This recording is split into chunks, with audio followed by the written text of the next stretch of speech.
No one prepares you for how heavy life can get in your 20s. All of the losses, all of the breakdowns, and especially that feeling that you're falling apart while everyone else just keeps going. I've sat alone in the dark with my pain so many times, and yet somehow I'm still here. If you're in it right now, this video is for you. My name is Angelene, and I help 20-somethings stop wasting time and start living intentionally. I created this channel to help 20-somethings feel validated and help them on their journey of self-discovery, help them find purpose in their life, to really take control of this ever-changing, transformative decade. I actually created a 5-part foundational series, and this is a video 5 of this series. So if you haven't seen the other 4 videos, go check those out as well. They're going to be very useful for your shift into your intentional 20s. In today's video, the last video of the foundational series, we're going to talk about grief. We're going to understand grief so that we can better survive it. This topic is so important because we all experience grief in our life. Everyone in some way, shape, or form has some sort of relationship with grief. And I don't think it's talked about enough. I think it is a really big piece of our life. We need to learn how to handle one of the hardest concepts to pull yourself through. And also, this wouldn't be a foundational series if we didn't talk about grief at all. This wouldn't be a self-help, self-growth channel if we didn't talk about grief, because everyone talks about growth. Everyone talks about the things that you need to let go, things that you need to do and discover about yourself, but nobody talks about how hard it is to truly do that, because grief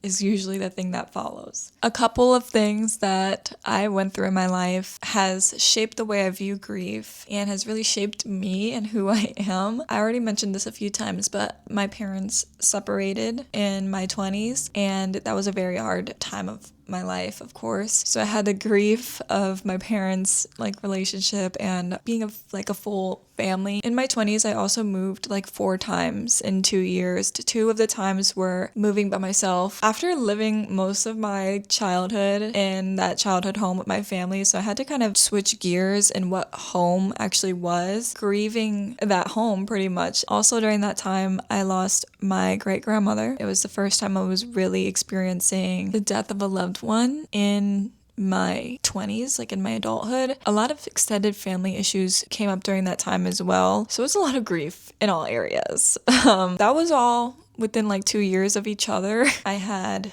regular breakups. I had witnessed 8 deaths in 1 year, which was just absolutely absurd, to witness. I just believed at one point that grief became my biggest companion, my most constant companion, but overall, my greatest teacher.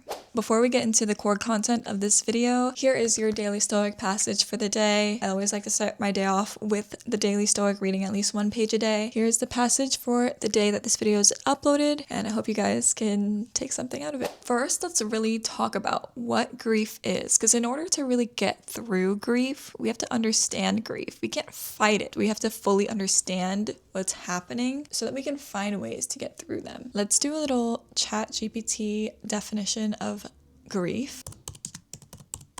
Grief is the deep sadness and emotional pain we feel after loss, whether that's losing a loved one, a relationship, a dream, or even an old version of yourself. A philosophical definition is grief is part of being human. It's the cost of love and attachment. Some see it as a path to growth, reminding us of life's fragility and the value of what we had. And then let's not forget to mention there's 5 stages of grief. The first stage is denial, which is shock and disbelief, this can't be real. The next stage is anger, which is frustration or blame. Why is this happening to me? The third stage is bargaining, wishing, or negotiating. If only I had done this, or if only this had happened, whatever. Then you go through depression, which is a deep sadness, emptiness, or withdrawal. And then you have acceptance. Acceptance is coming to terms with the loss and finding a way forward. An important thing to note is that these stages aren't linear. People can move back and forth between them, or they can experience them in very different ways from each other. For me, I resonate very deeply with the anger and depression stage because I feel like those stages last the longest for me when I go through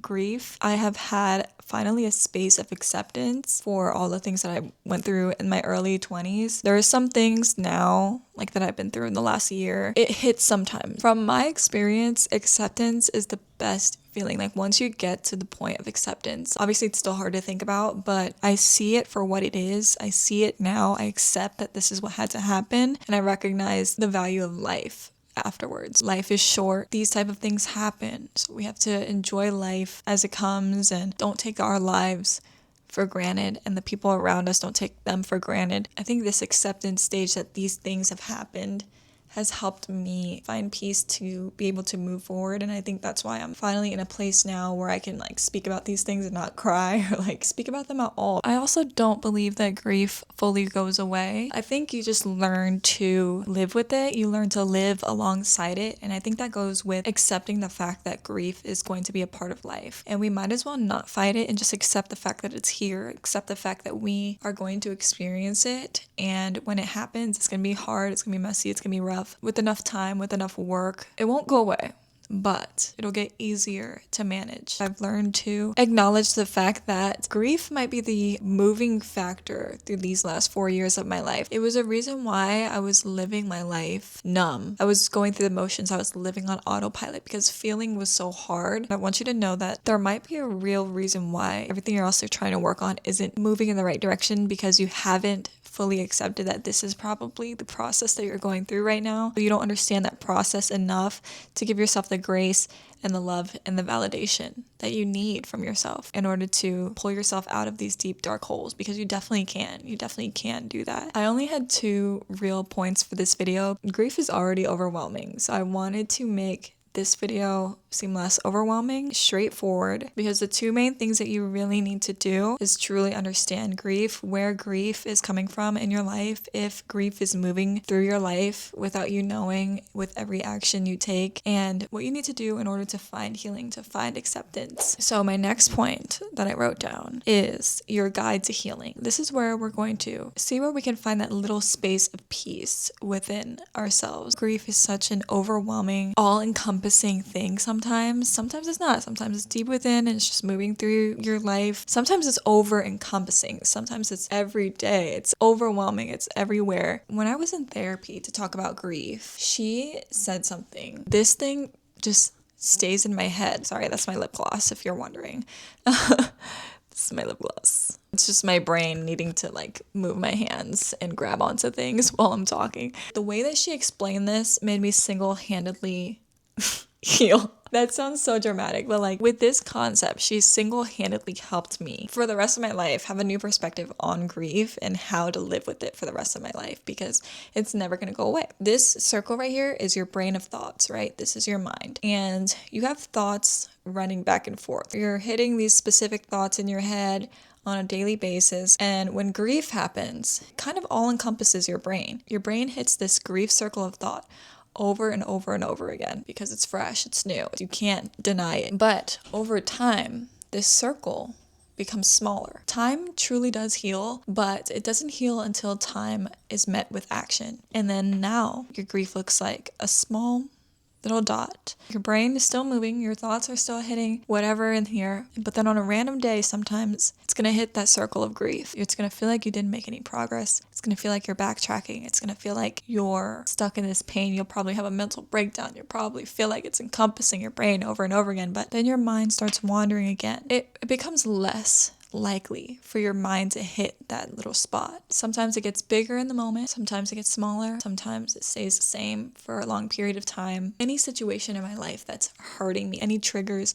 that I've had that hurts me, I think of it as a small little circle. And whenever I get triggered or I get anxious or I get scared or I have fear, I recognize like maybe this isn't grief, maybe this isn't the stages of grief anymore, but it's a wound. It's still going to be a wound and it's still going to be attached to you in some way. While we're talking about this kind of circle analogy thing that I learned from my therapist, let's talk about what acceptance means.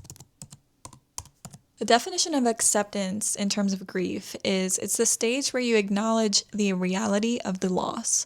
Acceptance doesn't mean you're okay with the loss or that the pain is gone. It means you stop resisting the truth and begin to live with it. What it looks like is recognizing the person or thing is truly gone, adjusting to life without them, and finding ways to carry the love or memory forward while still moving on with your own life. So like I said with the circle analogy, when this circle gets smaller and smaller, you're slowly learning to live with this grief. When you fully have the self-awareness of what grief and acceptance mean to you in terms of your specific situation, and when this circle is small, the circle of grief is small, and you hit it on a random day, you're gonna let yourself feel, and then you're gonna say, I just had to feel that for a moment, but I know that I've done so much work to heal from this, and I'm proud of myself. I still am human. I still feel things. I'm okay to let go of it again in this moment. And I get it. Some losses are so hard that they feel like you'll never be able to get over. I do believe truly that everything happens for a reason. There's a story behind everything. There's a reason behind everything and why everything decided to happen the way it did, why the universe let things happen. Even though it may bring up some really hard emotions,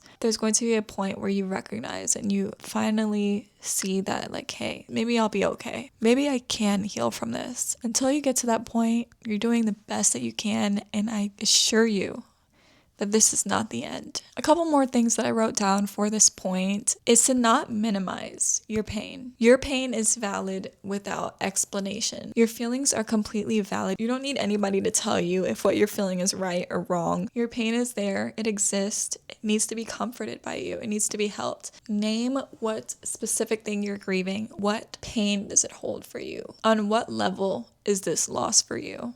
And what does it mean for you in your life? Let it have its own identity, because you're not defined by this grief. You exist beyond it. I would start doing any anchor habits, like maybe going on mindful walks, journaling, gratitude lists, grounding techniques with breathing exercises, try therapy, and have somebody there for you that will help you through it. It doesn't have to be a therapist, but it can be a friend or somebody that you love or somebody that's there and I can understand you. But definitely therapy if you have the means to. I want you to let your rest be a part of your healing. Don't put so much pressure on yourself to be amazing, to be this perfect person, even though you're going through this pain and you're going through so much right now. Don't put this pressure on being the best possible version of yourself. Don't ever force yourself if you're not ready yet. Just let yourself feel. You deserve the rest and recovery that you need in order to show up for yourself in better ways too. I also would recommend setting boundaries with people who don't understand your pain. A lot of these people aren't going to be there to help you through this pain. They're just going to be there to judge you or expect things of you or have their own opinions of your pain. Learn how to set boundaries with these types of people, even if they're people that you truly love. If they're not there to support you through this, they're not the people that you need. This is you showing up for yourself and creating the space that you need, the safe space that you need to heal. Maybe also talking to people that experience grief and maybe have had the same somewhat situation that you had, whether it be on YouTube or whether it be on a podcast or a group, maybe even a club or something, where you can meet people that have gone through the same things, and hearing about how they got through it, hearing about their situation will help you feel like you're not alone and show you that you could have the confidence to get back up and push through this. Another thing that you can possibly do is write a letter to your loss. Tell it how you feel. Tell it how much it hurt you, how much it changed you, how much you feel different because of it. Anything that you need to tell it. And then burn the letter or throw it away or keep it. I don't know, let out the grief. And it'll feel like, again, that this grief is its own identity, so that it's not you taking on the identity of this pain, thinking that you are encapsulated in this life because of this pain. Because you're not, because you are so much more than whatever you're going through right now. You're so much more than that. I want you to learn how to anchor yourself in the present moment so that you can be here, because this moment exists. This is the only moment that exists right now. This version of you deserves gentleness. It deserves patience. You're the main one that can give that to yourself. The last thing I want to say is to let love in, even though you're still healing. Don't restrict yourself from love during this time. If there are people there that want to help you, if there are people there that want to love you during this time, and you are stopping yourself because of some pain, some fear, I want you to try. Let love in and see what happens. It might be the very thing you need to start your healing process. Grief will tell you that life stopped when this loss happened. It didn't. You're still here. Your story isn't over. You don't need to be healed to begin again. Yes, your loss is real, but so is your strength. Every step you take, even watching this video, is healing, and I'm so proud of you. You're not defined by what you've lost. You're just simply becoming a more strong, resilient, grateful, appreciative, and loving version of yourself who might one day help others get through their loss as well. This was my final video of my 5-part foundational series. This series was really meant for you to have your starting point. Finally, in this decade of your 20s, you have a starting point. You know where to start. I hope that you found the tools that you needed in this series to get you started and to give you the validation and the confidence that you have. Like, the confidence is within you. I hope that this has uncovered a layer that's been hiding within you so that you can really step into your next self. And I'm going to continue making videos like this for you guys. Let me know in the comments what you thought about this series, if it's helped you in any way. Let me know what type of videos you want to see in the future. Of course, we have to talk about our journal prompt of the day. I want you to ask yourself, whether it be in your next journaling time, your introspection time, or if you want to answer it in the comments below and spark up conversation, I would love to hear about it. The journal prompt is, what pain or grief have I been carrying? So this is naming the grief. Next, I want you to write a letter to it. For a more intentional you, hit subscribe. If you'd like to watch the rest of the series, if you haven't yet, here is the first video. I will see you guys there. Bye.